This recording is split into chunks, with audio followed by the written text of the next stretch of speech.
You're rich! If he could just find himself again, be the man that I knew him to be, the man that I know he can be. No! Oops. What the hell, Kev? It's a fake. So how much do you need? Not a whole lot. Only around $8 billion. $8 billion? How much? About $5,000 a bottle. Where is all this money coming from? Dalton carried his wife back from the river and she was in bad shape. Dr. Daniels didn't think there was anything he could do for her, but Kevin realized she'd eaten a poisoned fruit from one of the trees. He told the doctor what he should do, but Blair and some of the others didn't believe him. Kevin remained calm in the face of Blair and Butler's clamoring. He slowly turned around and said, "Since the two of you are shouting so loudly, I suppose you have a way to save her? I'll gladly step aside and let the both of you get to work." "Are you deliberately causing trouble? How do we know you aren't just trying to trick us?" In other words, the two of you have no idea what to do. If you don't understand, then please stay out of this. "Kevin's right. If any of you say another word, I'll throw you into the river." As soon as he said this, everyone became silent. Butler and Blair immediately clammed up. Neither of them wanted to test Dalton. After that, Dalton turned around and stared at Kevin. He said in a very grave tone, "Kevin, I believe you. What do you think we should do?" "Okay." Kevin nodded and gazed around the campground.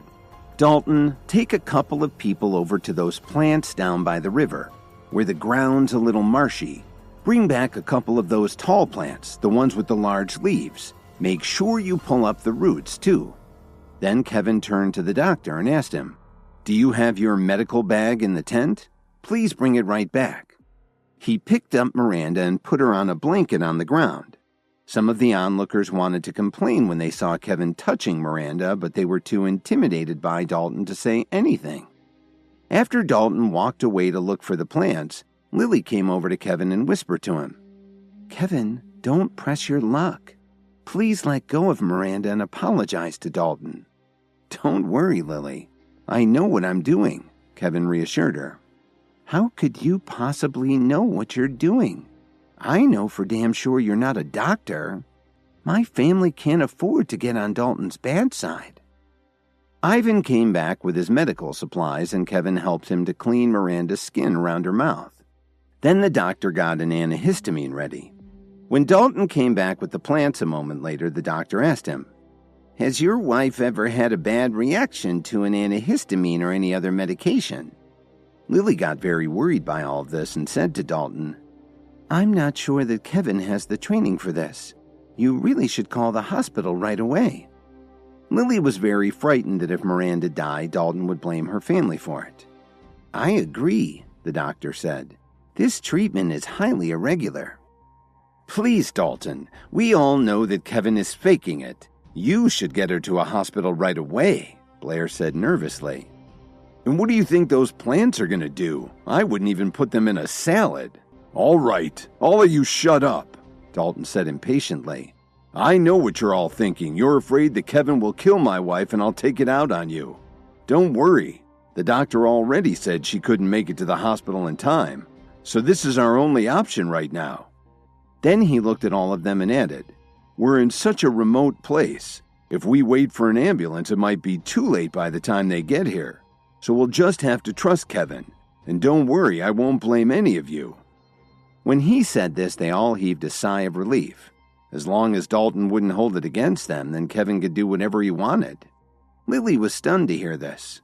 Then she remembered how Phoebe had trusted Kevin in the antique shop, even though she still had doubts about her own husband.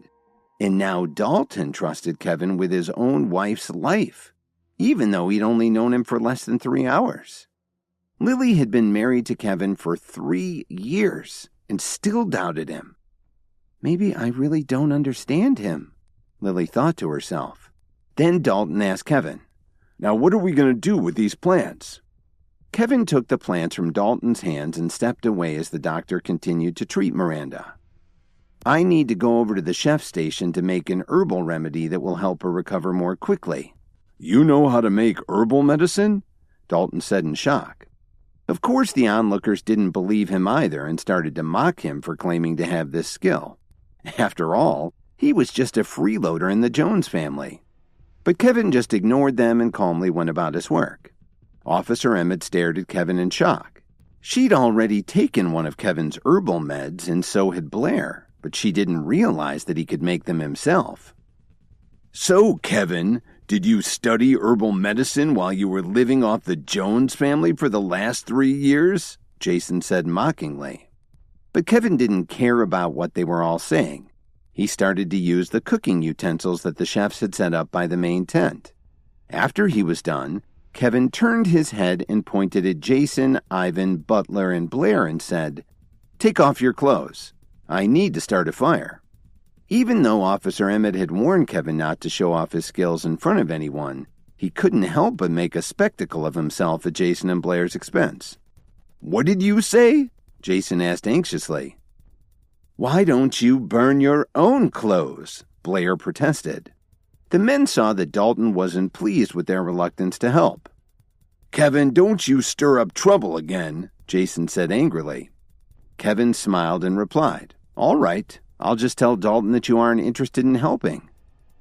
"Okay, they're only clothes," Blair said as he gritted his teeth and took off his shirt. He was impressed that Kevin had maneuvered him into this position. Nobody wanted to disappoint someone like Dalton. After Blair took the lead, Jason and the other two also took off their shirts and pants. "So now what do you plan to do?" Blair sneered. Kevin didn't reply. He just picked up the clothes Jason and the others had thrown on the ground and asked for a lighter. Then he set them on fire. The onlookers all mumbled to each other as they tried to figure out what Kevin was doing. "Kevin, do you even really know what you're doing?" Blair said with a sneer. Kevin looked Blair right in the eyes and said, "Just be a little patient and you might learn something." "Do you think we're 3-year-old kids who don't know anything?" Kevin ignored Blair and kept stoking the fire. What he was concerned with was having a steady flame so he could put the roots in the fire and heat them evenly. He'd remember most of what he'd read in his guides on herbal medicine preparation. This was something he was sure of. He'd really gotten very good at this in an incredibly short time. Since he couldn't get a reaction out of Kevin, Jason turned to Phoebe and asked her rudely, "You're well educated, aren't you? Can't you see that Kevin's making a fool of himself?" Everyone turned and looked at Phoebe to see how she would react. Jason continued his rant. "Kevin, let's see how long you can keep pretending you know what you're doing. And now Phoebe and Lily will see your true colors. Then you can explain yourself to Dalton." Phoebe shrugged her shoulders and said, "All I know is that a lot of medicines have the same ingredients as natural plants." Then she continued, "But I'm not exactly sure what Kevin is doing right now." The onlookers thought that what she said had made sense. Still, some of them thought he was just putting on an act to look important. Kevin ignored their criticism and kept staring intently at the burning fire. By now, some people couldn't help glancing over at Dalton to see how he was going to respond. But his expression didn't change at all. He just sat quietly on the ground, hugging Miranda tightly. Phoebe started to get anxious for Kevin and added, "There's one thing I forgot to say. Some remedies have been passed down orally, so they can't be found in any books." Before she could finish speaking, Jason interrupted her. "Phoebe, you don't need to defend him." Just then, the roots that Kevin was holding in the fire started to crackle. He pulled them from the flame and took them back over to the chef's table where he made shavings and placed them in a bowl with some water. They could all smell the sweet fragrance, although the only one who was going to consume the concoction was Miranda. Everyone immediately became quiet. They were so shocked that their jaws almost dropped. "So, it's ready?" one of them asked, breaking the awkward silence. Kevin put some of the mixture in a glass and handed it to Dalton.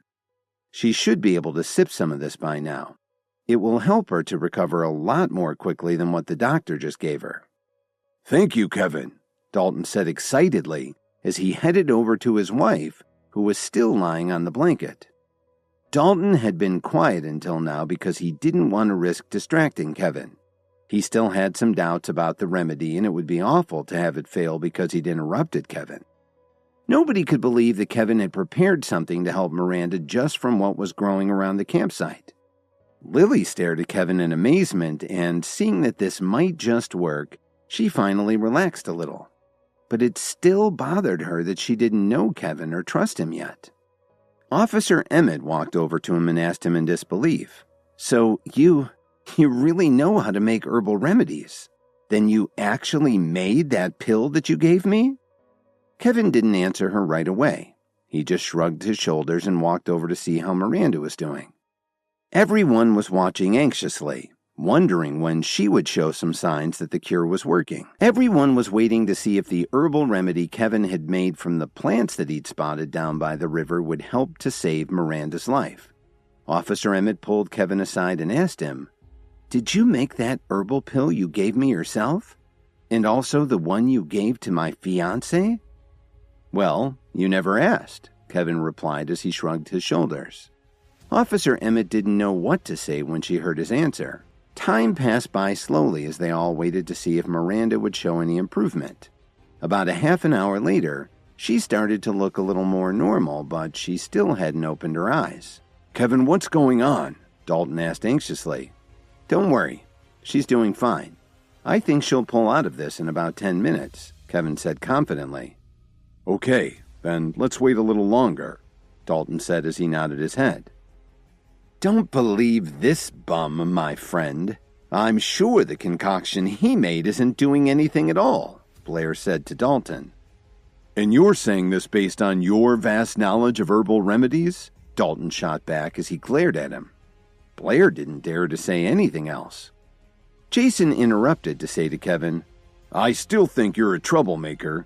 Why the hell did you have us burn our clothes when the chefs had set up a perfectly good grill?" Kevin looked at him and shook his head. "That shows what little you know, Jason. The grill's charcoal would have put a lot of toxic substances on the roots I was preparing.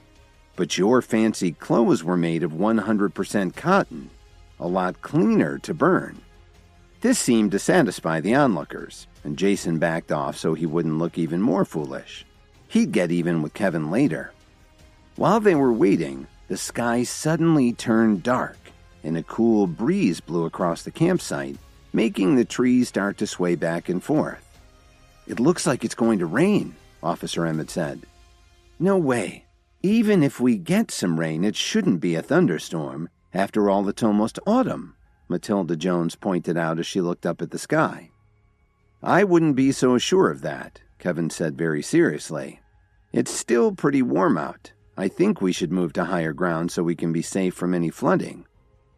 "Sherwin, do you have any people to help move the campsite?" Dalton asked very soberly. "Don't worry, Dalton. The tents are perfectly fine right here," Blair said very assuredly. Right at that moment, Kevin looked up at the sky and frowned. "Kevin, what's wrong?" Phoebe asked inquisitively. "I can't believe they set up our tent so close to the river," Kevin said loudly. "Once it starts raining, the river will overflow its banks, and everything will be washed downstream, including us. And we don't have much time." "Kevin, you have no idea what you're talking about," Blair rebuked him. "It's too late in the season for that to happen."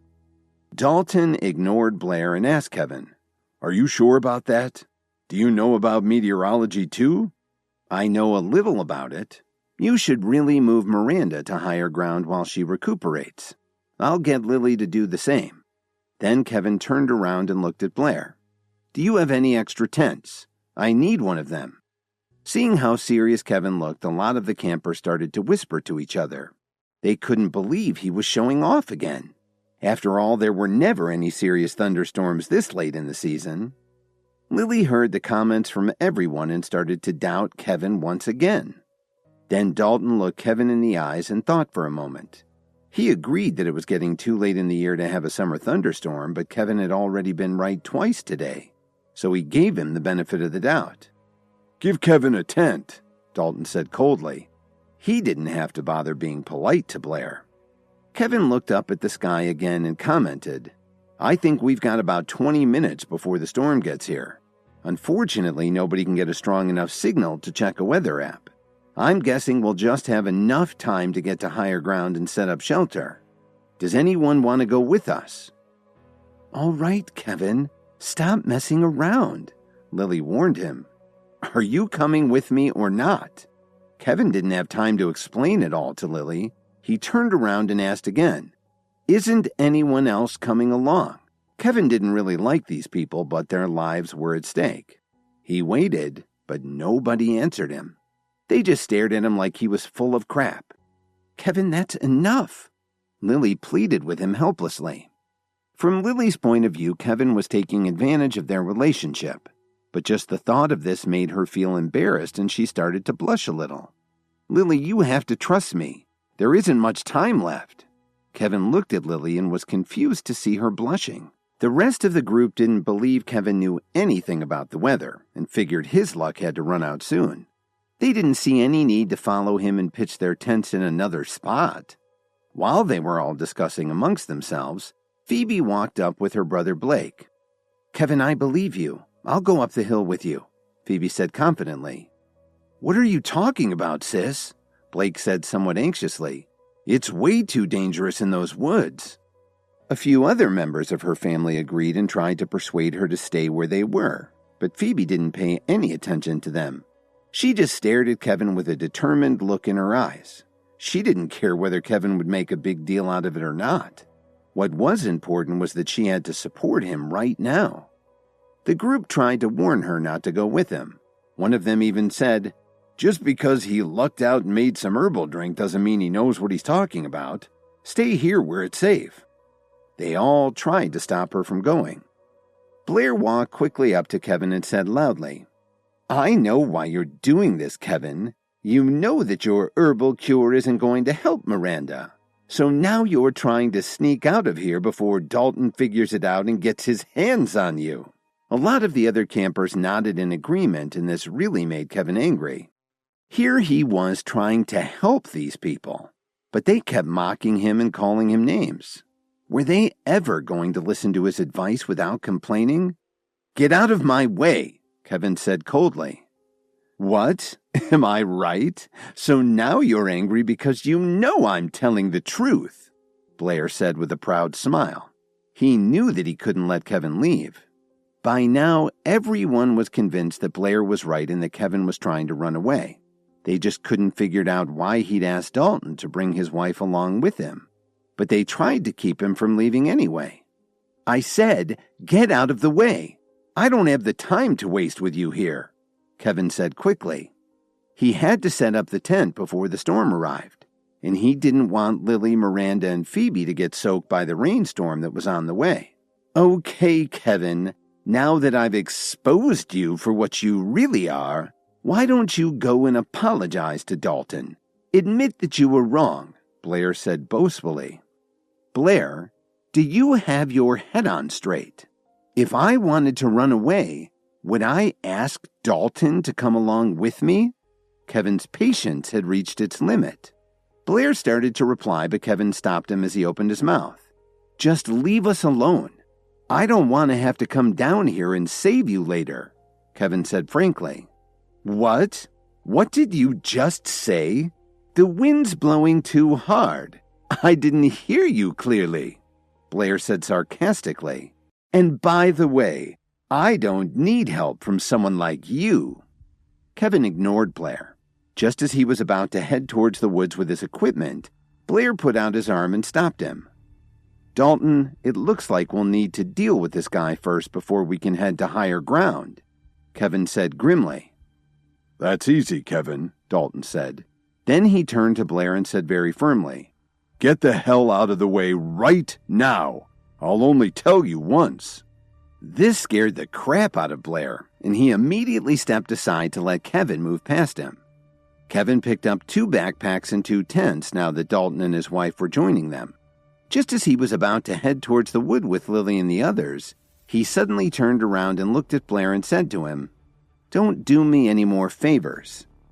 Blair couldn't take it anymore. He balled up his fists and started to move toward Kevin, but Officer Emmett suddenly pulled him back. Helly, are you still standing up for this piece of trash? Blair asked her in surprise. I'm doing this for your own good. This camping trip was organized by your family. If you were to fight with Kevin, She paused for a moment and said, "Are you really willing to let everyone see your family as some kind of a joke?" Officer Emmett was obviously disappointed in Sherwin. Although she wanted to leave with Kevin and his group, she decided to stay because she also thought that there wasn't much chance of a big storm this time of year. "Dalton, let's get going now. The rain will start very soon and we won't have much time to set up our tents," Kevin said very seriously. "Okay. Please ask Lily to take care of my wife while we set up the tents together," Dalton replied. The land in that part of Illinois was fairly flat, but luckily there were rolling hills near there and the river was in a very slight valley that extended up into the woods. After about 10 minutes, Kevin found a good place to set up the new campsite.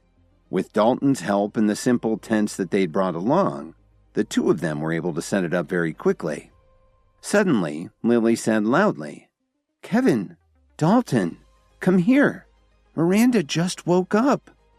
When Dalton heard her, he immediately abandoned Kevin, who was cutting down some vines, and ran to Miranda. "Dalton, what happened to me?" Miranda said weakly. "It was all my fault. That fruit I gave you was poisonous. Luckily, Kevin saved you," Dalton said nervously as he hugged Miranda tightly. Watching the tender scene between the two of them, Lily subconsciously shifted her gaze to Kevin. Kevin was now gathering the vines together, and it looked like he was getting ready to use them for something. Suddenly, a bolt of lightning streaked across the sky, followed by rumbling thunder and a wild gust of wind. "Did I just see lightning? I can't believe we're stuck in the woods during a thunderstorm," Phoebe said in a panic. "Damn it, Kevin, you were right," Dalton shouted as he used his body to protect Miranda from the wind. "Don't thank me yet. Go ahead and take your wife into the smaller tent. I'll join Lily and Phoebe in the other one," Kevin said as he used the vines to tie the tents more tightly to the stakes. Soon the 5 of them split into 2 groups and went into their respective tents. But when Kevin entered the tent with Lily and Phoebe, the atmosphere immediately got very awkward. "Kevin, why did you only bring 2 tents for the 5 of us?" Lily asked as she started to blush. "Lily, I only have 2 hands. How many tents and backpacks do you want me to carry?" Kevin protested. Lily couldn't think of what to say. She just knew it felt really inappropriate for the 3 of them to share a tent. Suddenly there was another flash of lightning and a loud thunderclap. It really gave Lily and Phoebe a scare. "Looks like this rainstorm is even worse than I expected," Kevin said with a frown. "By the way, Kevin, I'm curious. How did you know it was going to rain?" Phoebe asked him after she came back to her senses. "Would you believe me if I told you that I also know astronomy and geography?" Kevin joked. Lily and Phoebe just rolled their eyes at him. The tent immediately fell into an awkward silence. The 3 of them didn't know what to say and just sat quietly listening to the sound of the rain outside.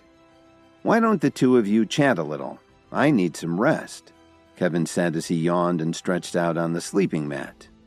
"Kevin, you don't plan to sleep in here, do you?" Lily asked awkwardly. "Well, you don't expect me to go out there, do you?" Kevin asked in surprise. "Are you sure? You'd really let me go out to get drenched in this downpour?" "This isn't about the rain. It's because Phoebe is one of the most eligible young women in Chicago, and she's never had a boyfriend. If you sleep in the same tent as us, people will find out, and it would ruin her reputation," Lily explained. It was very difficult for her to say this in front of Phoebe, but that's what she felt. While most of the families decided to weather the storm at the campsite by the river, Kevin and Dalton took Lily, Phoebe, and Miranda to higher ground in the woods. But once the storm began and Kevin went into their tent, Lily didn't think it was appropriate for him to be in there with Phoebe. "What's the problem? We're not on a date, it's a tent. Do you want me to go out there and get soaked? Or should I throw Dalton and Miranda out of their tent?" Kevin complained. He really didn't understand what Lily was thinking. How could she be worried about Phoebe's reputation instead of thinking about her own husband's comfort? "That's okay, Lily. It's such a heavy rain and it really wouldn't be safe for Kevin to go outside," Phoebe said quietly. Plus, she really didn't find the idea of staying in the tent with Kevin all that unpleasant.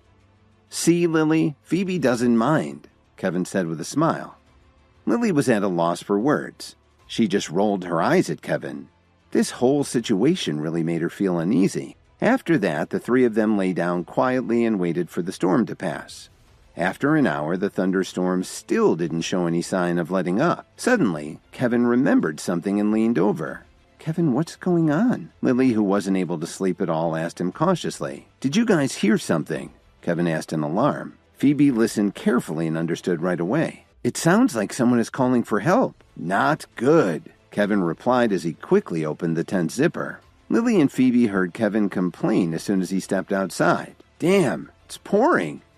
The rain was certainly very heavy and Kevin could barely see where he was going. He called out to the other tent. "Dalton, are you asleep? If you're awake, follow me down the hill. I think the rest of our group's in trouble." Suddenly there was another loud thunderclap. It sounded like the sky was being ripped apart. "Kevin? Nope, I'm not asleep yet," Dalton said as he quickly came out of his tent. Kevin called out to the women in both tents. "You three should stay up here. Whatever you do, don't go down to the river." It took more than 10 minutes for Kevin and Dalton to find their way down to the main campsite. They were stunned by what they saw. The river had risen at least 6 feet. Not only did it wash away the tents, but there were also some trees that had fallen, forming a natural dam. The rest of the group was treading water and holding tightly to the trees and bushes by the shore. They were trying desperately not to be washed away by the water. Fortunately, they had all had swimming lessons in their fancy pools, so they were safe for the moment. But they couldn't hold on much longer. "Kevin, you really should go into business as a fortune teller," Dalton said as he gave his friend an admiring look. "We can talk about that later. For now, let's find a way to get them all up here," Kevin said very seriously. He looked around and found 2 long vines that must have been 5 inches in diameter. Kevin stood next to a tree and threw the vines down to them. "Hey! Can you hear me?" he yelled down at them. "I just threw you some vines. Pull yourselves up with all your strength." When they heard this, they all looked up at Kevin. Some of them suddenly remembered what Kevin had said earlier. He really wasn't looking for an excuse to leave. Some even regretted not listening to Kevin's warning. "Mr. Williams, pull me up first. I'm too young to die," one of them yelled out. "Get me out of here. I promise I won't laugh at you anymore," another one called to him. They all started shouting frantically. Then another tree fell into the water and there was a loud scream. They were frightened out of their wits. Kevin and Dalton looked at each other and couldn't help shaking their heads. Sure, now they were being nice to Kevin. "Stop arguing and help each other climb up here. Ladies first," Kevin shouted to them. Then he saw Officer Emmett in the crowd and called out to her. "Why are you still waiting? Get up here." Officer Emmett was surprised when she heard this. She didn't expect that the first person Kevin saved would be her, but the vine had gotten very slippery from all the rain. It took Officer Emmett a long time to climb to safety. Just as she was about to lose her grip, Kevin reached out and grabbed her arm. Then he managed to get his other arm around her waist and helped her to the clearing. He'd saved her life. Seeing this, Blair, who was still in the water, suddenly shouted, "What are you doing? Watch where you put your hands." When Officer Emmett heard this, she got very angry with her fiancé. "What are you talking about, Sherwin? Just for that, you'll be the last one out," Kevin yelled. With Dalton's help, Kevin quickly pulled everyone to safety, except for Blair. "Everyone, go up to the small clearing where we pitched our tents." Then Kevin turned to Dalton and said, "Would you please lead the way? I'm sure they'd rather listen to you than to me." "Okay, no problem," Dalton replied. In fact, even without Dalton leading the way, everyone would have listened to Kevin at this point. They may have learned from their mistake. "Kevin, what are you doing? Don't you see that I'm still down here? Hurry up and save me." "I'm sorry, Mr. Blair. After saving so many people, I don't have much strength left," Kevin shouted back. "Stop stalling. You're just trying to get even with me." Just then, another tree suddenly fell into the river. It was less than 6 feet away from Blair. This frightened him enough to make him see how much he needed Kevin's help, and he shouted, "Kevin, please save me. I don't want to die." "Kevin, I know everything that Blair's done to you, but please save him for my sake." He was so tired of this arrogant bastard fighting with him and insulting him every time he tried to help him. He was the worst combination of arrogant and powerful.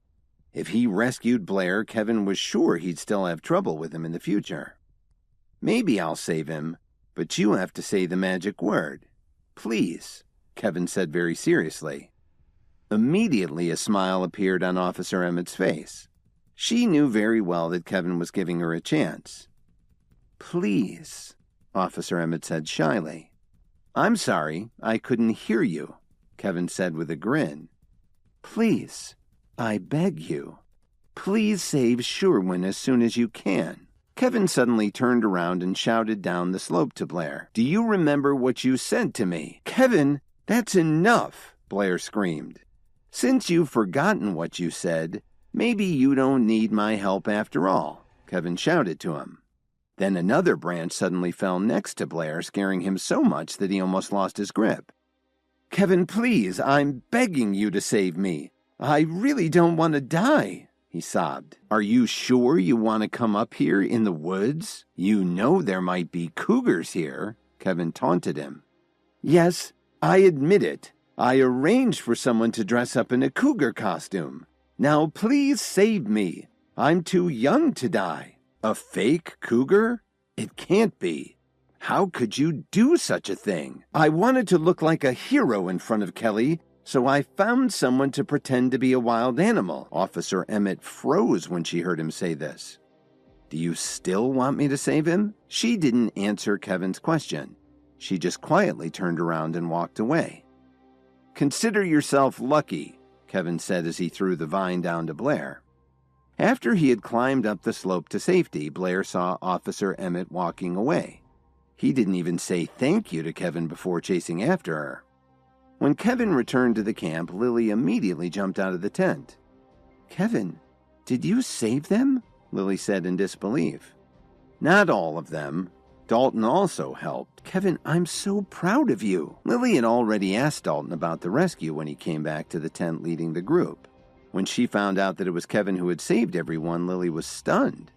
As she thought about everything that had happened today, she simply couldn't believe that everyone still despised her husband and called him a loser. "It's still raining hard, and it's kind of chilly. Why don't you go into the tent and rest?" Miranda had been poisoned by the golden fruit that Dalton had picked by mistake. Kevin knew that this kind of fruit was very rare, especially this far north. He didn't want any of them to be damaged by the floodwaters. When Kevin got down near the river, he looked around and finally found 2 trees that still had some undamaged fruit.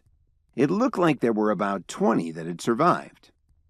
The night passed very quickly. The next day, nobody was really in the mood to play, so Blair's family managed to get where there was cell phone coverage to call for some limos to come pick them up early. Kevin and Lily rode back with Dalton and Miranda and a few other guests. After a few minutes, Dalton asked him, "Kevin, tell me honestly, how do you make such good predictions? You're like a prophet or something." Miranda, who was doing a lot better now, also looked at Kevin with interest. "I wouldn't go that far," Kevin replied nonchalantly. "I only read a few books about these subjects when I was bored." Suddenly, the driver slammed on the brakes, tossing the passengers around in their seats. "I'm very sorry about that, but there's a tree blocking the road." They all looked at where the driver was pointing, and sure enough, there was an enormous tree that had fallen across the road. There were also a few people standing in the road, scratching their heads and trying to figure out what to do. But Kevin thought to himself, something doesn't look right. As they were all leaving the campsite the next morning, the limo driver had to stop because a tree was blocking the road. When Kevin saw the people standing in the road looking at the downed tree, he had a bad feeling. Kevin suddenly said loudly, "We can't stay here. Turn around right away and find another way back to Chicago." His shouting immediately drew everyone's attention. As usual, they thought he was just showing off. One of them said, "What the hell are you shouting for? Who said you could give orders here, you jackass?" Kevin scowled when he heard what they were saying. Just then, the group of men in the road suddenly walked up to the stretch limo, and an anxious-looking man in his 30s asked them for help. "My uncle hurt his leg when the tree fell, and he needs to get to the hospital right away. Can you please help us?" Another man added, We live nearby and we were on our way to work when the tree fell. Then one of the other men, who had a strange expression on his face, said, The traffic's really tied up because of the storm. It'll take way too long for an ambulance to get here. My uncle just can't wait that long. Don't listen to them. We need to get out of here right now. You piece of trash. Don't you have any conscience? Can't you see that someone's been injured? Kevin, just because you're a loser, it doesn't mean you can't give someone a hand. Driver, please listen to me. You have to turn around and get us out of here. Officer Emmett spoke up and ordered the driver. Quick, open the door and let them in. Don't open it, Kevin shouted anxiously. Now the driver was paralyzed, unsure which of them he should listen to. Kevin, what are you doing? Officer Emmett asked in confusion. She'd never known Kevin to be so cold and heartless. Didn't you hear me? We need to leave. Shut the hell up. Nobody wants to hear what you think. Then he shouted at the driver. What are you waiting for? Hurry up and open the door. Kevin sighed helplessly, but none of them listened to him. As it turns out, he realized as soon as he saw the line of fallen trees that they hadn't been knocked down by the storm. Someone had deliberately cut them down. Plus, when one of the men knocked down the window, Kevin clearly saw a prison tattoo on the man's arm, partially covered by a sleeve. He could tell right away that these guys were definitely not ordinary farmers. But we don't have any empty seats, Jason pointed out to them. Without waiting for Blair to agree, Kevin interrupted them. I'll gladly give up my seat for them. Lily, Dalton, Miranda, Phoebe, why don't you guys get out of the car with me? How about if you just get out all by yourself, Kevin? Once you're gone, we can all make some room to squeeze them in. Kevin ignored Jason and asked Dalton, Do you want to join me? You know, I think it's kind of stuffy in here anyway. Why don't we all go out for a walk? Blair, have another car pick us up later. Lily, are you coming along or not? Kevin, what do you mean by all this? Don't you think my car can fit a few more people? Blair said indignantly. In fact, Blair also wanted Kevin to get out of the limo. He still hadn't gotten over the embarrassment of yesterday's fiasco with the flood, but if Dalton got out of the car with Kevin, how would he look to everyone else? Lily was about to answer, but before she could say anything, Phoebe said, Let's go, Kevin. I'll go with you. But when Lily heard Phoebe volunteer so enthusiastically, she felt very uneasy. I'll get out too, Lily finally said. If you need any help later, don't come crawling to me. Go on, get out of here. We're trying to help some people and you're just running away. Who needs you? Blair, I want another car here for us in an hour, Dalton said brusquely. But Dalton, But before Blair could finish answering, Dalton got out of the car. By now, Dalton considered Kevin to be his brother. But how could he tolerate seeing these people mocking Kevin all the time? He held back, though, because his wife was there. Out of all the people who were taunting Kevin just now, Blair was the loudest. Dalton was tempted to make an example out of him. I'm really ashamed that you're part of the Jones family, even though it's only by marriage. I can't believe you're not willing to help these men. But Kevin didn't care what they thought. He just turned a deaf ear. It still amazed him that they kept insulting him, even though he'd done so many things to help them. After Kevin and the others got out of the limo, Blair and Jason enthusiastically helped the men bring the injured man inside. Actually, Officer Emmett had wanted to leave with Kevin, but she figured that it was her duty to offer assistance to the injured man. And on top of that, she was still seeing Blair. If she left with Kevin, how would that make her fiancé look? That Kevin is a real good-for-nothing.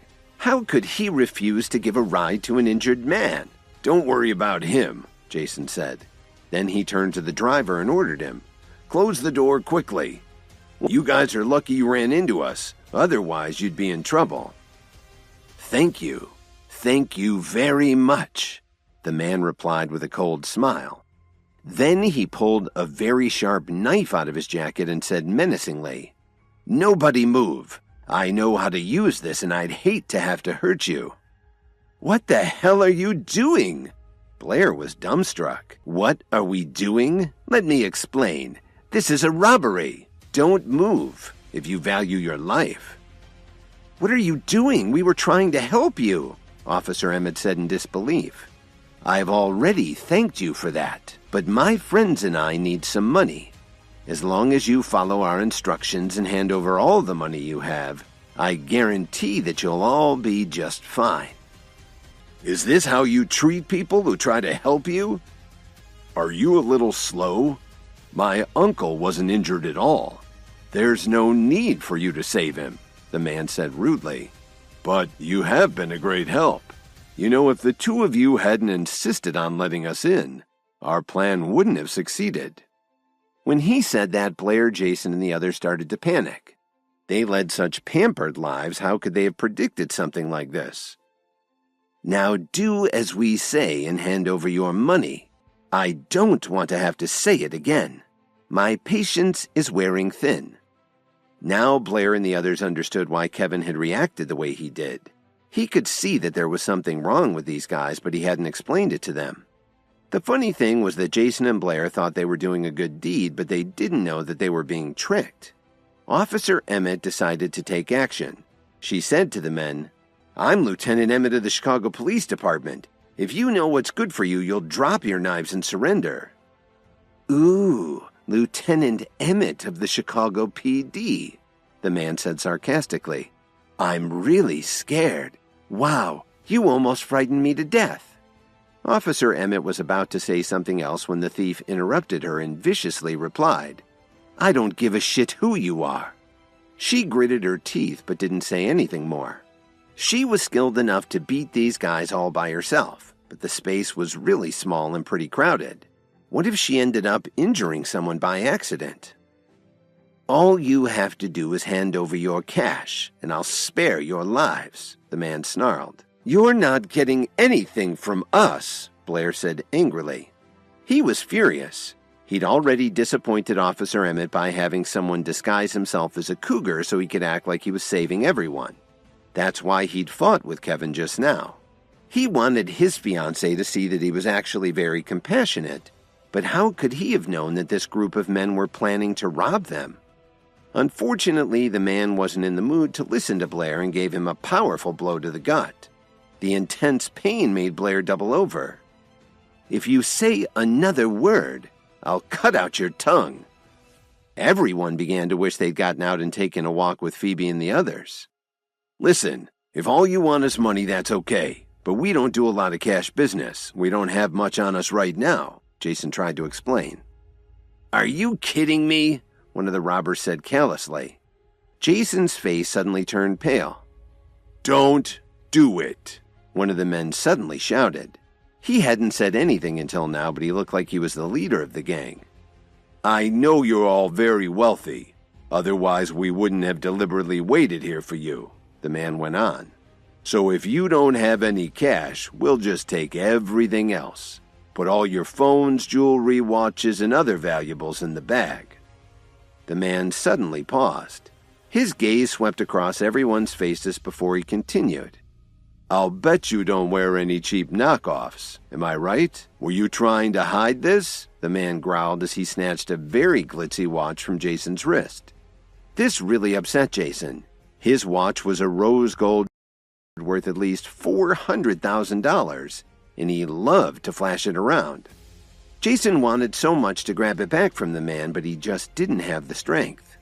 Could this day get any worse? After Kevin, Lily, and their friends got out of the limo, Jason let the group of men get in so they could drive them to the hospital. But it turned out they didn't need help at all. They were robbers.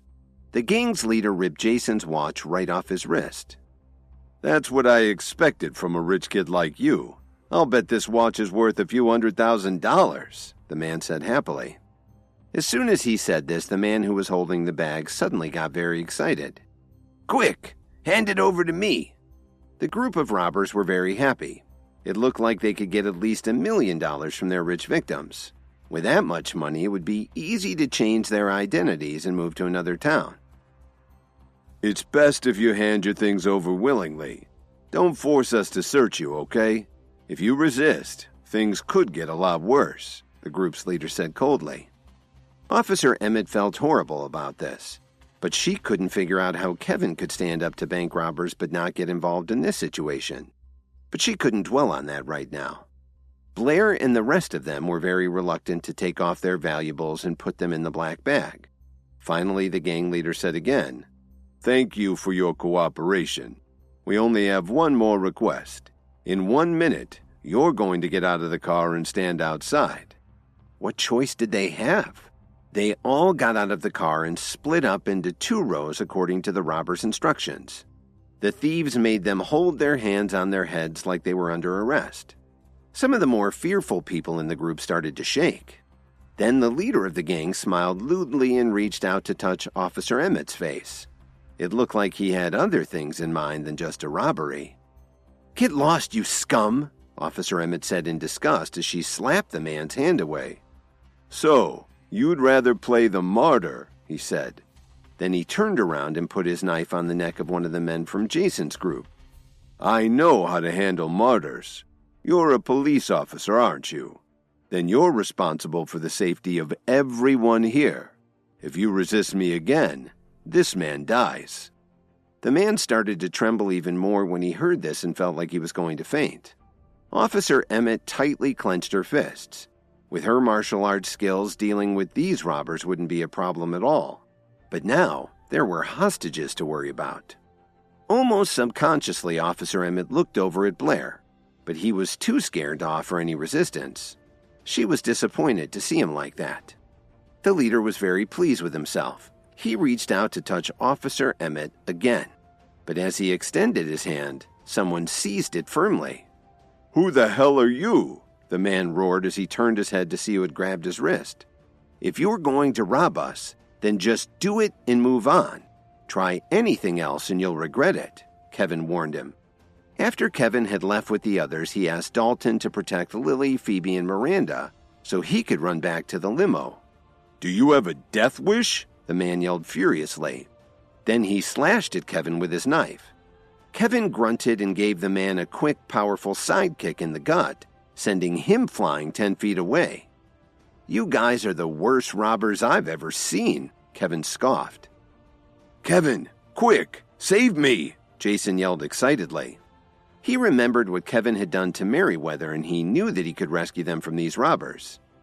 "You should have kept running instead of coming back here to die," the man growled as he got up from the ground. "What are you still standing there for? Hurry up and kill this bastard!" The man turned around and shouted at the other robbers. Hearing this, they immediately rushed towards Kevin. "Kevin, be careful!" Officer Emmett cried out in alarm. "Don't worry," Kevin replied to her. But he didn't retreat. Instead, he took a step forward towards the men. When the first man threw a punch at Kevin, he deflected it and then punched him in the stomach. The man dropped to his knees, unable to breathe. When the other men saw Kevin take out their best fighter so quickly, they stopped in their tracks. Jason, Blair, and the others also stared in disbelief. Was Kevin really that powerful? "Is he okay?" the second robber asked frantically. Before the man could answer, Kevin kneed him in the chest. "He's just going to take a little nap," Kevin said. After letting out a muffled groan, the man lay down on the ground and didn't move at all. "Shut the hell up!" the second man screamed as he raised his knife and quickly rushed towards Kevin. Then he slashed at Kevin's head. The strike could have killed him, but in the next second, Kevin grabbed the man by the wrist and kicked him hard in the shin. There was a cracking sound as the bone snapped. Then Kevin quickly reached out his other hand and grabbed him by the waist. He lifted his attacker up and threw him at the other 2 men. The 3 of them fell to the ground in a heap. The one who had tried to kill Kevin lay on the ground holding his broken legs, screaming in agony. After seeing the 4 armed robbers fall to the ground so quickly, Blair jumped up in excitement and shouted, "What a beautiful fight!" The hostages smiled as they saw a glimmer of hope. A couple even started to cheer Kevin on. But their hopes were dashed when they heard a gunshot suddenly ring out. The head of the gang had shot out one of the windows of the limo. "Why don't you try that with me?" the man snarled ferociously as he pointed his gun at Kevin. "Hey, I didn't know you were carrying any guns with you, Kevin replied without flinching. Instead, he said calmly, "Why don't you try to shoot me instead of an innocent car? Let's see if you can hit me." "Are you actually daring me to shoot you?" he asked contemptuously. "Do you want to try?" Kevin asked jokingly as he furrowed his brow. "Kevin!" Officer Emmett shouted anxiously when she heard him say this. Of course she saw through Kevin's strategy. It was the same thing he'd done during the bank robbery. He was trying to draw the man away so he wouldn't hurt the others. Kevin was very casual about it. He waved at Officer Emmett and then said to the gang's leader, "If you don't shoot me now, you may not get another chance." The man shouted as he pulled the trigger. As the gunshot rang out, blood burst from Kevin's shoulder. Fortunately, it wasn't in a vital organ. Kevin grunted and his face turned pale. The man yelled again. He didn't want Kevin to get off so easily. Just as he was about to fire a second time, Dalton showed up and grabbed the man's arm forcefully. Then he gave him a solid punch to the head. The man dropped immediately to the ground unconscious. "Kevin!" Lily and Phoebe exclaimed almost at the same time as they quickly ran over to him. "Are you okay?" Dalton called out in concern, but then he saw the other two men getting up off the ground. Dalton shouted as he clenched his fist and ran toward the two men. He knocked them both out in 2 swings. Just then, the one whose leg Kevin had broken pulled a pistol out of his pocket. Perhaps it was because he was in such pain from his broken leg, but he wasn't able to steady the gun when he fired it, and he ended up shooting Kevin in the back. "Damn it!" Dalton shouted when he saw this. He ran over to the man and kicked the gun out of his hand. Then he knocked him out cold. That's when Kevin fell to the ground. While he was unconscious, Kevin felt like he was having a long dream. When he woke up, he found himself in a hospital. "Kevin, you finally woke up," Lily said excitedly as she grabbed his right hand. She had been at his bedside all night. "How long have I been unconscious?" Kevin asked. His face still looked very pale. "You've been here for a day and night," Lily sobbed. During the whole time, Lily had been afraid that Kevin would never wake up. "Kevin, promise me one thing. In the future, if we ever get in the same situation again, don't be so brave, okay? The doctor said the bullet struck close to your heart, less than 2 inches away." Lily's voice became softer and softer as she spoke. Her eyes were red from all her crying. "Lily, please don't cry. If you cry, you'll just make me sad," Kevin said with a bitter smile. He knew that he had to do what he did to keep the others from being hurt. "I don't care. You must promise me. If something happened to you, I don't know what I'd do," Lily said shyly. Hearing this made Kevin happy. "Okay, I promise," Kevin said as he forced a smile. "I'm sorry I scared you." After a moment, he said, "Let me give you a kiss." "I don't want to," Lily said as she immediately stopped crying and took a step back from the hospital bed. Kevin shook his head in confusion. Then he looked around the room and asked her, "Lily, where are we? I didn't know hospitals around here were so luxurious." "This is a private hospital opened by the Steele family. Speaking of which, you really have to thank Dalton Steele. If he hadn't invited the best doctor, your surgery wouldn't have gone so smoothly," Lily told him. She was still afraid he wouldn't survive the shooting. "Where's Dalton now?" Kevin asked. Of course, Dalton hadn't forgotten him, but he had some preparations to take care of. "It's his grandfather's birthday in 2 days," Lily explained. "Dalton is busy taking care of the guests in his home. He also said that when you wake up, I should give him a call." As Lily spoke, she took out her phone.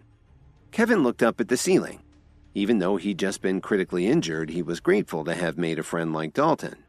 After Lily finished the call, Kevin asked her, "Do you know where Dalton's home is?" "Why? Do you want to go over there? I think you need to recover from your injuries." "Anyway, he just said that he'd be right over," Lily said worriedly. While this was going on, Mitchell Cook, Adriana Wright, and the other 3 were sitting together in a private room in the Whistler Hotel. They were discussing their plans for an ecological garden. They were interrupted by the crash of the room's door being kicked open. Thomas Williams, Kevin's uncle, looked at them with a furious expression in his eyes. Who the hell are you? Get out of here immediately, Cook shouted fiercely. Who do you think you are? How dare you yell at me? Thomas Williams growled at him. You're just Kevin's flunkies. What are you doing eating in such a nice hotel? Mitchell was irritated to hear him talking like this. Who the hell are you? How dare you behave so shamefully in my hotel?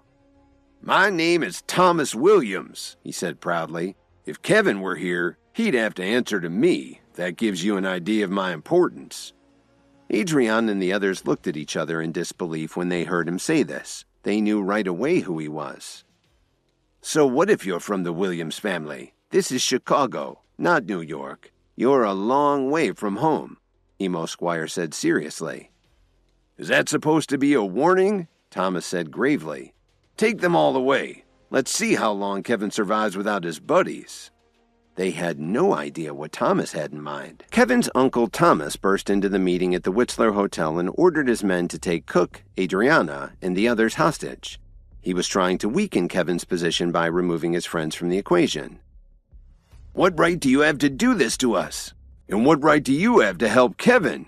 You don't know what's good for you, and you've been siding with Kevin against the entire Williams family. Now Grandpa has given me the order for me to come here to Chicago to handle this. I'll take you all back to New York as our guests. Grandpa Williams? You mean Randall Williams? How could anyone not know who Randall Williams was? The Williams family was the most wealthy family and powerful one in New York, and Randall was the pillar of the family. However, he hadn't been seen in public in years. Thomas didn't want to waste any more time with Mitchell Cook. He told his men, "Take him away." Then he turned around and walked towards the door. When he got to the main hall, Drake saw Thomas walking towards him. Who the hell are you? What are you doing here? Drake asked when he saw Cook and the others being held against their will. Take care of them, Thomas said. Just when Drake was about to lose his temper and stop Thomas, he felt someone touch his shoulder. Who are you? Drake roared impatiently. The man quickly struck Drake in the chest with the palm of his hand, sending him flying and crashing into several tables. Drake was in intense pain from the blow. He got up from the floor and shouted at his bodyguards, "Kill him!" Before the men could respond to Drake's order, the man leapt into the middle of them. In a few quick moves, he knocked them all to the floor. Thomas suddenly stopped in the doorway. He turned around, looked Drake in the eyes, and said, "I'll spare your life. Go and tell Kevin that if he cares about these people's lives, he should go back to New York City. Alone. I'll wait for him in the main hall of the Williams mansion." Then Thomas waved his hand at his guard.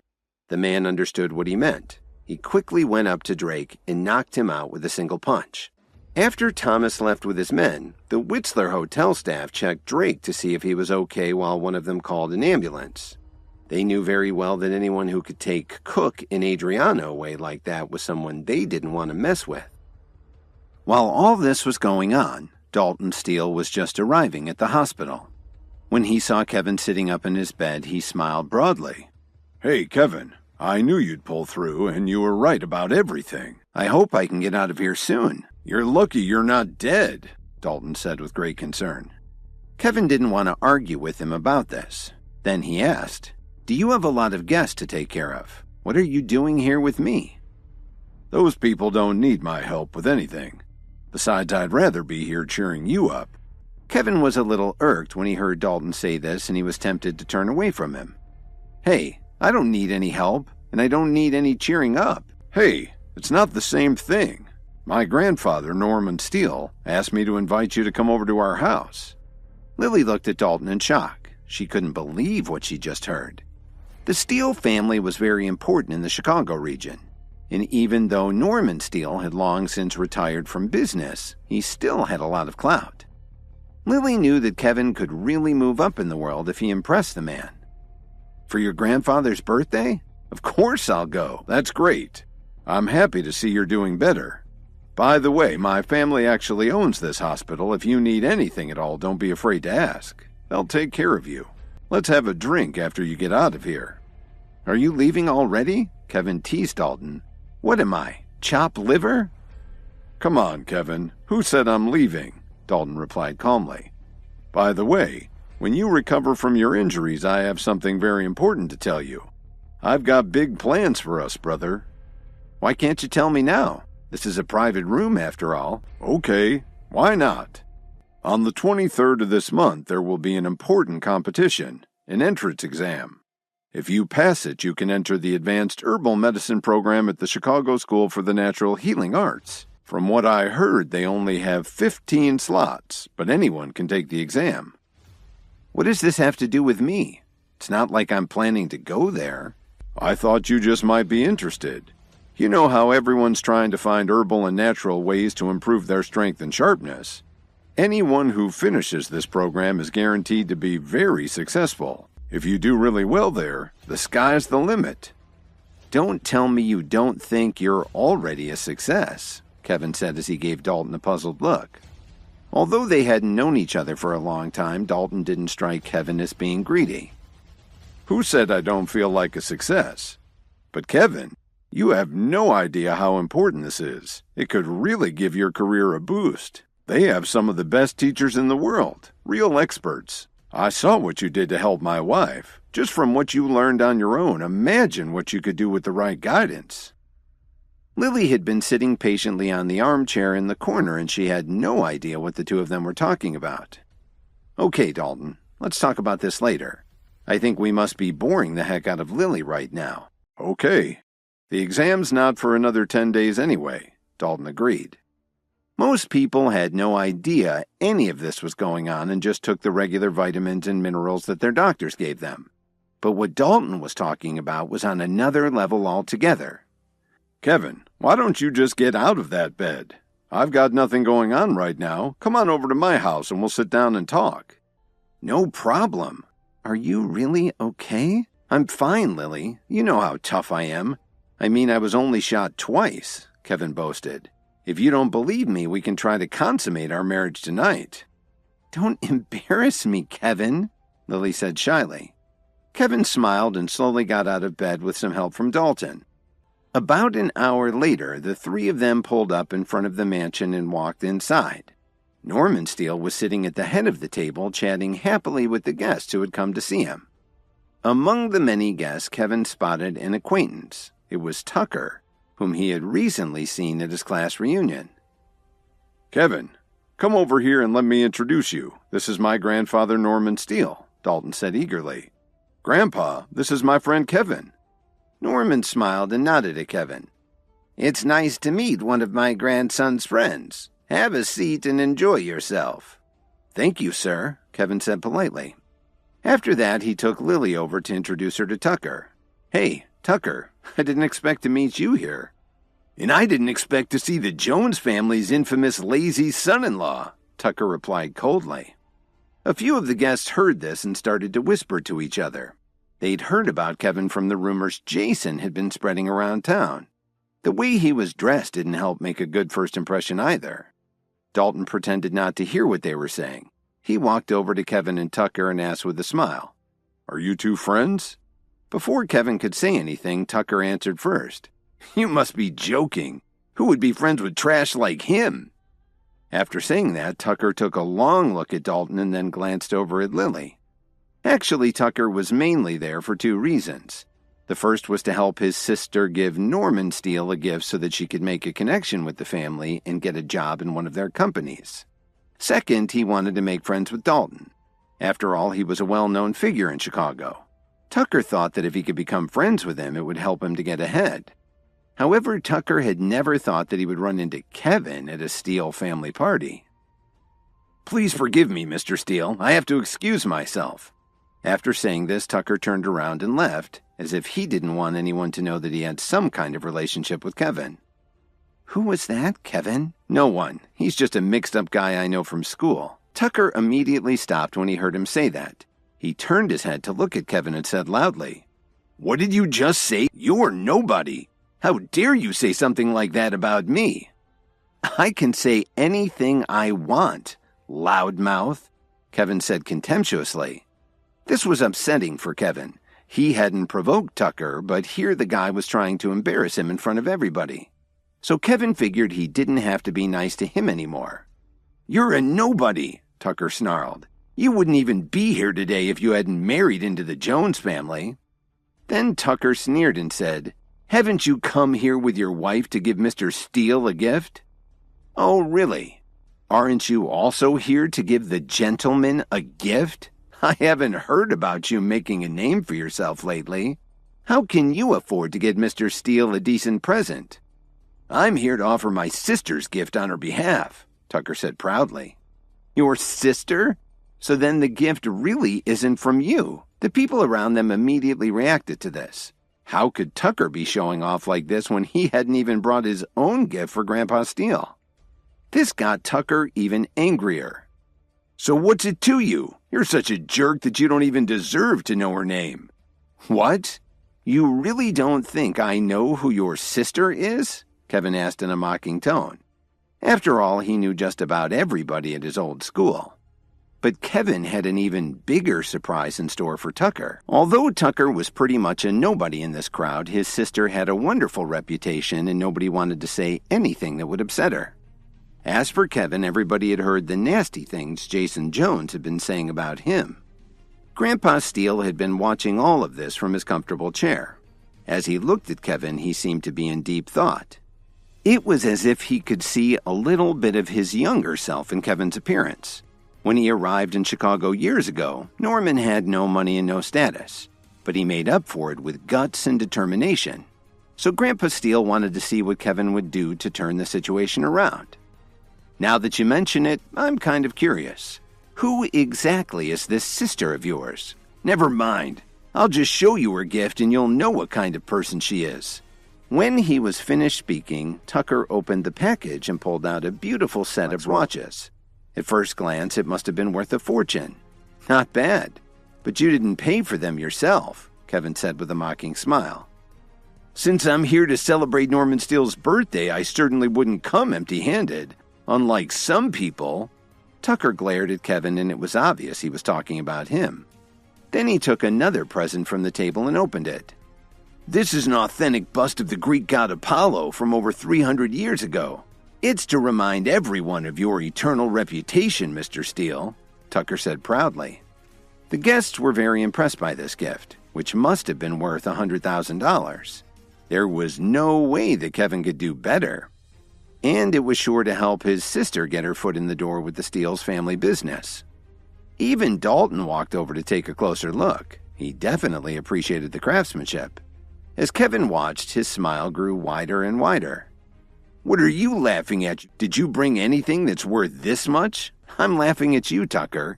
Let me ask you, how much did you spend on this thing?" $110,000, Tucker said as he proudly lifted his chin. If this were a real 18th century bust of Apollo, that would be a fair price. Unfortunately, the box is probably worth about as much as your gift. "Kevin, don't talk nonsense," Lily said as she worriedly looked over at Norman Steele. "What do you mean? Are you saying that this is a fake?" "Do you know where a bust like this would come from?" Kevin, do you know how to appraise antiques? Kevin nodded his head in response to Dalton's question. "The original bust is actually in Italy," he explained. "That's the first reason I know it's not authentic," Kevin continued. "But also, if you look closely, it's not even really marble. It's probably a plaster cast that was coated in urethane and painted to look like marble. It would make a nice bathroom decoration, but it's certainly not a gift worthy of a distinguished person like Mr. Steele." "You're talking nonsense. How can you be so sure this is a fake?" He had actually bought it from one of his uncles. Tucker just couldn't believe that his uncle would lie to him and put him in an embarrassing position like this. Believe what you want. He was tired of dealing with Tucker's nonsense. Kevin picked up the bust and dropped it lightly on the table. As everyone watched, the so-called marble bust broke apart into a dusty pile of plaster. The crowd gasped when they saw this. They'd all thought it was a genuine marble bust of Apollo from the 1700s. "I'm sorry I had to do that, but Mr. Steele had to find out sooner or later." Then he turned to look at Dalton. After thinking for a moment, "The next thing I have to say may seem a little impolite. Are you sure you want me to say it?" Before Dalton could answer, "Go ahead, young man, just say it. I'm too old to care what people think." "Thank you. That's very wise. I hate to have to say this, though. If you remember your mythology, Kevin explained, King Midas insulted the god Apollo and his ears were transformed into donkey ears as punishment. So there could actually be another meaning to this gift, especially for someone as wealthy as Mr. Steele. After saying this, Kevin turned around and looked Tucker in the eyes. Aside from the fact that this thing is fake, I have to ask you, why would you offer something like this on Grandpa Steele's birthday? When he heard this, Tucker's face turned pale, and sweat started to break out on his forehead. The members of the Steele family who were in the room were also very upset to hear this and turned to glare at Tucker. Tucker was desperate, and the only solution he could think of was to turn his attention back on Kevin. Even if what you said is true, my intention was to help celebrate Mr. Steele's birthday. But what about you? Did you come here empty-handed? If it wasn't for your wife, I'll bet you wouldn't even know that today is his birthday. Hey, who told you I didn't bring any gifts? Kevin laughed as he looked at Tucker mockingly. On the way to Dalton's mansion, he'd already sent a message to Miss Wilson. He figured that by now someone should be showing up with his gifts. How can a lowlife like you afford to offer anything interesting? Did you stop off at the gift shop at the mall on the way here? That would still be better than what you brought. Then why don't you show everyone right now? What kind of trash did you bring? If there hadn't been such a big crowd, he really would have taken a swing at Kevin right now. Don't worry, we'll soon see, Kevin said as he crossed his arms in front of his chest. He wasn't worried at all. Kevin, what are you doing? We didn't bring anything, Lily whispered to him anxiously. They had just come out of the hospital and only found out a little while ago that today was Norman Sale's birthday. So where did Kevin find a present so quickly? Just then, there was a lot of commotion at the mansion's entrance, and someone announced, Director Lexi Belmont of Williams Media has arrived. Everyone looked over when they heard that. After all, Williams Media was extremely well respected in Chicago. They all wished that they had a business relationship with the company. Everyone watched Lexi walk into the room. She was wearing a very professional outfit, and she was carrying a large, bright red gift bag in her hand as she walked quickly toward the head table. Lexi, what are you doing here? Did you forget to tell me something? Why didn't you just give me a call? Tucker welcomed his sister warmly. He was very puzzled by all of this. He was originally supposed to come here today with Lexi, but she had something to do at the last minute at work. So she asked him to pick up some gifts and give them to Mr. Steele on her behalf. He certainly didn't expect her to show up right now. But to everyone's surprise, Lexi didn't even look at Tucker. After placing the huge bag on the table, she quickly walked over to Kevin. I'm sorry I'm late, Mr. Williams. I've brought the gifts that you asked me to prepare, Lexi said anxiously, as if she was afraid that Kevin would get angry. That's fine. Actually, you're right on time, Kevin said with a smile. The crowd was shocked to see this. Had she just walked over and apologized to Kevin? Some of them thought they must have heard wrong. If Tucker had brought gifts for Grandpa Steele on her behalf, what was she doing bringing something for Kevin to offer him? But now they clearly heard Lexi call Kevin, the outcast of the Jones family, Mr. Williams. None of this made any sense. But Lexi ignored all the whispering. After hearing that Kevin wasn't upset with her, she gradually relaxed. Thank you, Mr. Williams, she said graciously. No need to thank me. I appreciate your help, and I'm glad that you got here so quickly.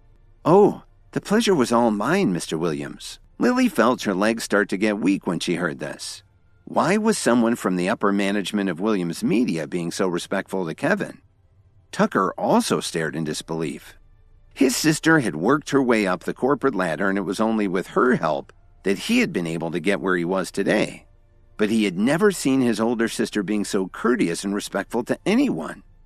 Suddenly, Kevin asked slowly, So, Tucker's your brother? Yes, he is. That's nice. Your brother may not be very competent, but he sure knows how to bully someone, Kevin said seriously. Hearing this, Lexi was suddenly very embarrassed and she stumbled to reply. I'm so sorry, Mr. Williams. It's all my fault. This made Tucker angry. Sis, why are you apologizing to He's just that useless son-in-law everyone's talking about from the Jones family. Before he could say another word, she slapped him in the face. "Lexi, why did you hit me?" Tucker said as he covered his face with his palm. He was confused at her reaction. "What have you done?" she asked him sharply. "I really let you get away with too much. How dare you insult Mr. Williams?" She had known Kevin for a long time, but he had never said anything like this to her. That's why she didn't even bother to ask Kevin what had happened. Lexi knew right away that it was her brother who had been causing trouble, as usual. "But sis, Kevin's just a useless freeloader," Tucker tried to explain. "Shut up right now," Lexi yelled as she slapped Tucker on the other cheek. "I want you to apologize to him immediately." Tucker hesitated. He had no idea why his sister was talking to him like this. "Right now, apologize," Lexi said as she pushed Tucker over to stand in front of Kevin. He looked down at the floor and took a deep breath before he finally mumbled, "I'm sorry, Mr. Williams, that was wrong of me. Please forgive me." Everyone started shaking their heads. What a change in Tucker's behavior from just a few minutes ago. Kevin glared at Tucker. He was really sorry to have such an unpleasant scene in front of Grandpa Steele at his birthday party. But Tucker had really asked for it. Suddenly, Kevin's phone rang. He looked at the unfamiliar caller ID and frowned as he picked up the phone. "Hello? May I ask who's calling?" "Mitchell Cook. President Wright, Emo, and Gilbert were all taken hostage by the Williams family. I was also injured," Drake said anxiously. Drake now understood how powerful Thomas Williams was. Kevin's uncle was someone that he couldn't touch, so if he wanted to save Mitchell Cook and the others, he needed Kevin's help. "What did you say? When did this happen?" "An hour or two ago. They're taking them to the Williams mansion in New York." "All right. I got it. Take care of yourself and leave the rest to me," Kevin said as he hung up the phone. "Kevin, what's wrong?" He could tell that the call had upset Kevin. "Dalton, do me a favor. Call some of your men and come with me." Kevin's expression was especially grim as he tried to figure out what to do. The Williams family had actually dared to come to Chicago to abduct Kevin's friends and colleagues. If they could do that, would his parents still be safe in New York City? While Kevin was worrying about this, dozens of members of the Williams family were gathered together in the family mansion near New York City. Randall Williams, the family patriarch, was sitting in an armchair holding his hand-carved walking stick, the one that he liked to bang on the floor or a table to get everyone's attention. Cook, Adriana, Gilbert, and Emo were tied up and sitting on a bench along with Kevin's parents, Alan and Susan. Several of the younger members of the family were standing over them, ready to follow Thomas's orders as soon as he decided what punishment to inflict on them. "Alan, Susan, you haven't taught your son very well. You've indulged Kevin, and now he's offended the family one time too many. According to our family customs, his associates will be horsewhipped 40 times each if Kevin doesn't show his face here. If he does dare to return, he will be whipped twice as many times as a warning to anyone who would dare to oppose the family in the future. And you will also be punished for helping him." "You don't know what you're talking about. My son didn't do anything wrong," Alan spat out, his eyes filled with determination. "Oh, really? Big brother, do you have any idea how arrogant your son is? Father only wanted to teach him a lesson, but he fought back, causing the family to suffer heavy losses. And he will pay for what he's done." Kevin's parents were terrified. They had no idea where their son was, or if he could get there in time. Kevin rushed out of Norman Steele's birthday party as soon as he got the call from Drake telling him that Cook and his other friends had been abducted by the Williams family. He asked Dalton to get some of his bodyguards and go along with him to New York. The scene at the Williams mansion was starting to get violent. Some of the younger Williams men were threatening their captives. One of them was ordered by Thomas to punch Alan in the face to get him to betray his son. You're talking nonsense. I believe in Kevin," Alan moaned as he endured the pain. "He would never do anything to hurt the family." "Still not willing to admit it? Hit him again. Harder," Thomas shouted. After a couple of minutes of this, Alan's nose and mouth were bleeding, and his eye had started to swell up. And Susan wasn't spared from this either. Thomas ordered one of his nieces to slap her on the cheek to see if that would help change Alan's mind. Even though things had gotten bloody, Grandpa Williams just sat calmly in his chair, showing no sign of stopping the beating. Susan and Alan weren't strong enough to take any more of this. On top of that, Alan was still recovering from his heart attack, so he was close to his limit. Whenever one of them passed out, someone threw a bucket of ice water on them to wake them up. Just then, the mansion's front door suddenly burst open. The solid wooden door was splintered by the powerful kick. Kevin's eyes turned blood red when he saw what they were doing to his parents and friends. He shouted fiercely, "What the hell are you doing?" "Kevin!" Ethan yelled as he punched Kevin's father in the stomach. Alan was on the verge of collapse. "Stop it now!" Kevin shouted as he rushed toward his cousin. Kevin's hand was a blur as he reached out to grab Ethan by the throat. "Why don't you try hitting me instead?" Kevin said as he slapped Ethan's face viciously. When Ethan let out a muffled moan, Kevin punched him in the abdomen, doubling him over and knocking him to the ground. "Answer me! Which hand did you use to hit my father?" Kevin asked angrily. "How dare you hit me?" Ethan groaned in pain. Kevin ignored Ethan's complaint and grabbed his right hand. Everyone could clearly hear the crisp sound of bones breaking in Ethan's excruciating wail. "Kevin, you've broken my hand!" The intense pain made Ethan short of breath as he tried to keep himself from crying. With a ferocious look on his face, Kevin kicked Ethan in the ribs. Ethan landed, he took down a few of the other Williams men along the way. "Mom, Dad, are you okay?" Kevin asked as he untied their hands and hugged them tightly. Susan fainted immediately, and Alan looked at his son and whispered, "Kevin, tell me, did you do anything to hurt the family?" "No, Dad. I've never done anything to provoke the family. Whatever I did, they're the ones who forced me to do it," Kevin answered anxiously as tears fell from his eyes. "Good, son. That's enough for me," Alan said faintly before he passed out. Kevin couldn't tell if his father was alive or dead. "Dad! Mom!" Kevin shouted loudly as he shook his parents, but neither of them woke up. "What are you shouting about? Your parents failed to teach you how to show loyalty to the family," his Aunt Laura said bitterly. "They deserve to be punished for that." Laura gave him a cruel glare. After handing Ethan over to one of her other relatives, she slowly walked up to Kevin and looked him straight in the eye. "What did you just say?" Kevin snarled back. "How dare you show disrespect to your grandfather? Do you really think you can get away with this without being punished?" Laura chided him. Kevin gently lowered his parents to the floor. After wiping the tears off of his face, he stood up and walked towards Laura. What do you want?" Laura snarled at him. "Let me tell you something. This is the Williams family. If you aren't with us, you're against us, and you're nothing to us." "Nothing, huh?" Kevin suddenly moved toward her and took her by the arm. He dragged her over to his uncle and growled, "I'm sure the Williams family would be a lot better off without you." Laura was so upset and frightened that she fainted. Thomas caught his wife and sat her down in a chair. "Kevin, how dare you hurt my wife?" Thomas shrieked savagely as he rushed towards Kevin. "Shut up!" Kevin shouted as he slapped his uncle right in the face. It was more of a punch than a slap, and it spun Thomas around as he fell to the ground.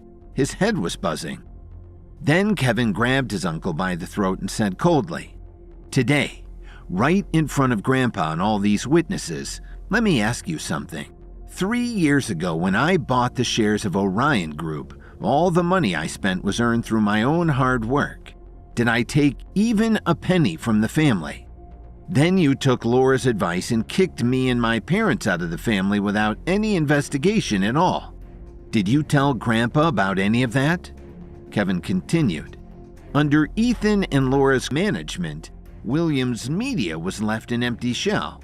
If you hadn't given it to me in exchange for my financial help, I'm sure it would have gone bankrupt.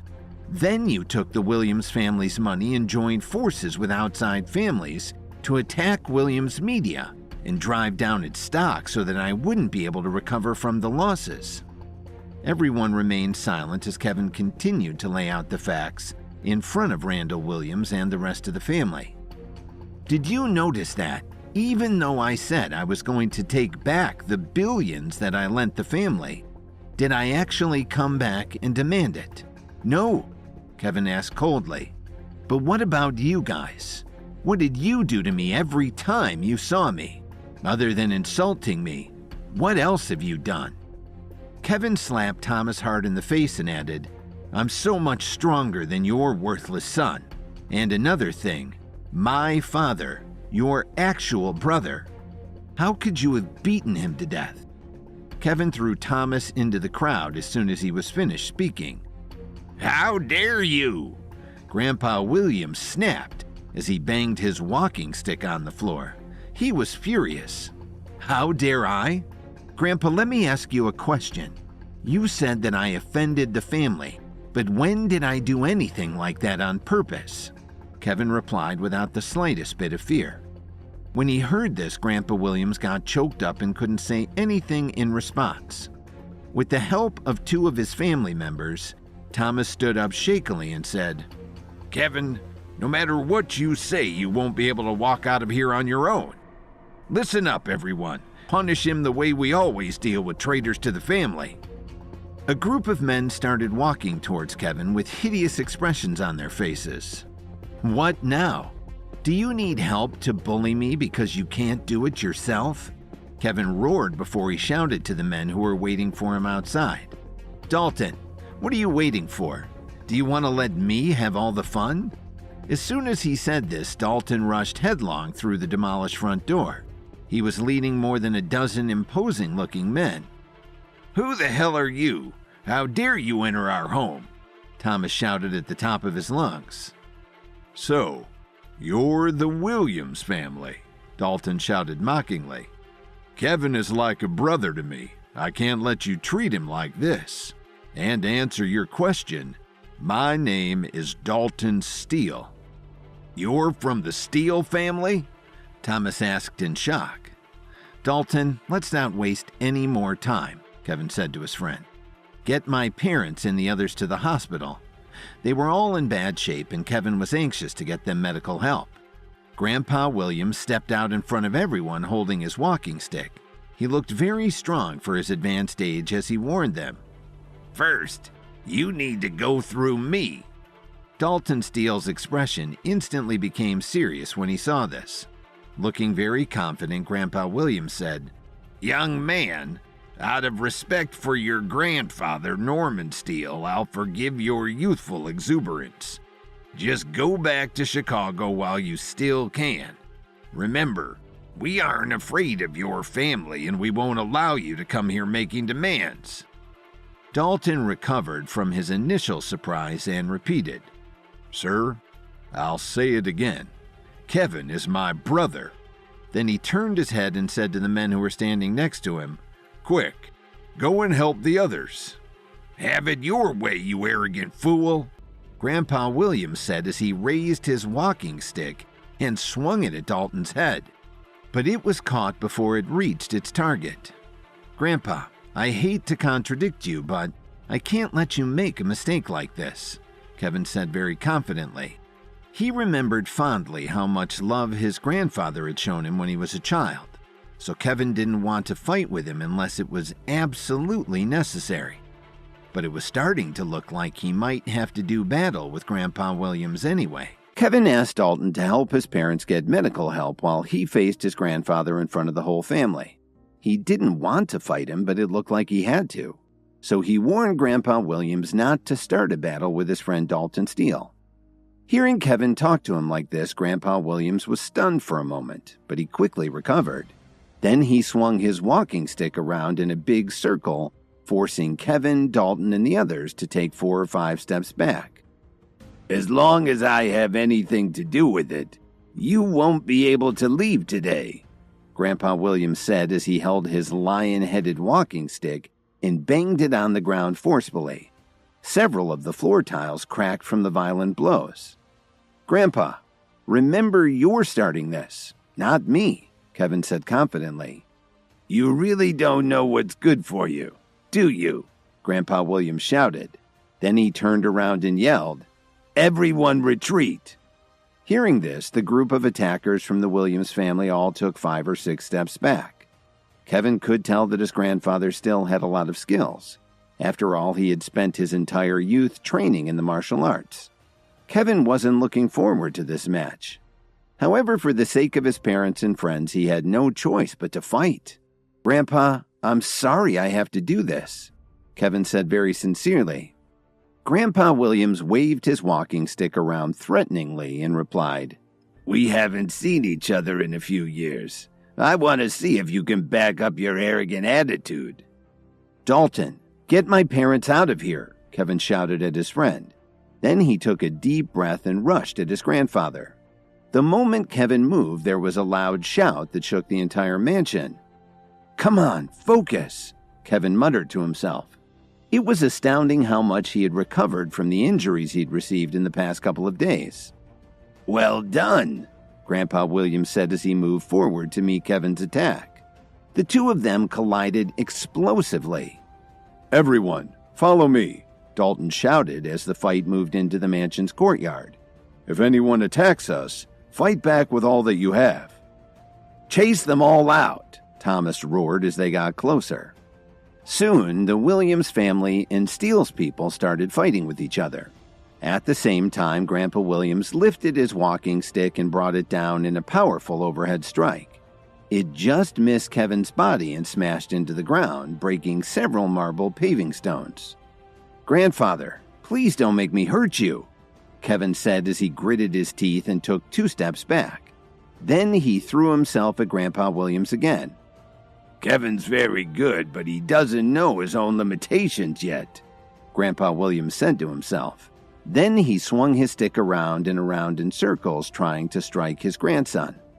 Kevin caught the lion's head carving on the end of the walking stick, but not before Grandpa Williams had struck several of his own family members, knocking them to the ground one after another.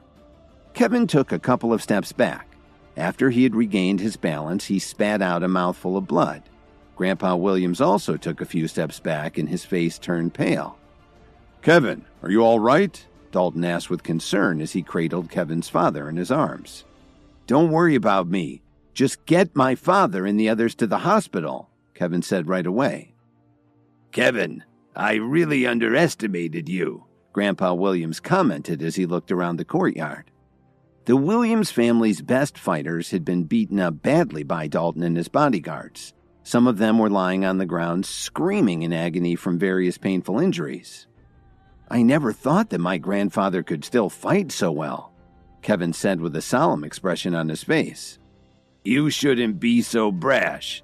The family is doing this for your own good, Grandpa Williams said bluntly. The family? Ha! Kevin sneered as he looked at everyone. I swear to you, if my father doesn't survive, if anything happens to him, I will bury the entire Williams family with him. Grandpa Williams became livid when he heard this. Ridiculous! Just because I can't defeat you?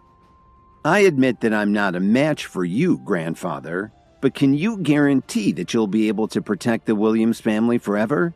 Will these people ever be able to step outside of their homes? Kevin said threateningly. You, how dare you talk to me like this? Grandpa Williams snarled as he held his walking stick tightly. He was so furious that his chest was heaving.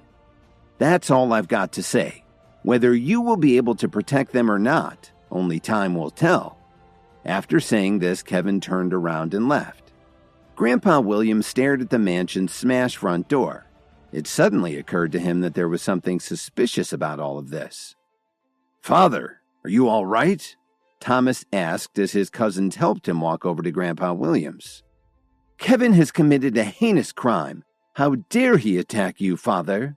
Laura, who had just woken up, said with hatred in her eyes. And that Dalton Steele, he came here to interfere in our family's business because he thinks the Steeles can protect him. He's even injured some of us. We can't let him get away with this.